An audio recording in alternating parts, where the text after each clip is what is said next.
আজকে প্রকৃতপক্ষে রায়ের দিনের জন্য দিন ধার্য হয়েছে, সেটি 17 তারিখে, আগামী 17 তারিখ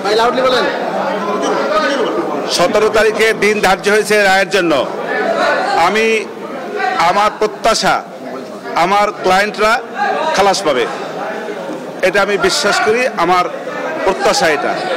এবং আমি লার্নেড ট্রাইব্যুনালের সকল জাজেসবৃন্দকে আমি ধন্যবাদ জানাই যে তারা অতি কষ্ট করে এই মামলাটা সাক্ষী জবানবন্দি জেরা সমস্ত কিছু সমাপ্ত করেছেন এবং তৎপরবর্তীতে রায়ের জন্য দিন ধার্য করেছেন, এই জন্য তাদেরকে আমার ধন্যবাদ। আর কেন আমি প্রত্যাশা করি সেটা বিভিন্ন সময় আমি বলেছি। আমি মনে করি যে আমার সাক্ষীর যে সমস্ত জবানবন্দি হয়েছে তার প্রেক্ষাপটে যে সকল জেরা হয়েছে, জেরার প্রেক্ষাপটে বিভিন্ন সময়ে বিভিন্ন সাক্ষীদের কাছ থেকে আমি বিভিন্ন রকমের গুরুত্বপূর্ণ বেশ কিছু তথ্য সাক্ষীর মাধ্যমে আনতে সক্ষম হয়েছি। সব কিছু মিলিয়ে দালিলিক সাক্ষ্য সেসব জায়গায় আমি কন্ট্রোভার্সি ক্রিয়েট করার চেষ্টা করেছি এবং বিভিন্ন সময় দালিলিক সাক্ষীর উপরেও কন্ট্রোভার্সি ক্রিয়েট হয়েছে বলে আমি বিশ্বাস করি।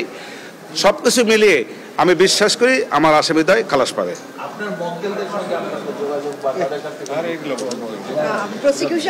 না, এটা সুযোগ নাই, কোনো এটা আইনগতভাবে কোনো সুযোগ নাই। এই প্রশ্নটা কেন আপনারা করেন?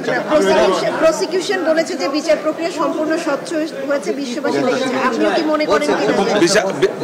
বিচার প্রক্রিয়া আমার দেখা মতে কোনো অস্বচ্ছতা আমি দেখি নাই, কারণ আমাকে কেউ কোনো রকমের ইন্টারাপ্ট করে নাই, এটা আমি বলতে পারবো।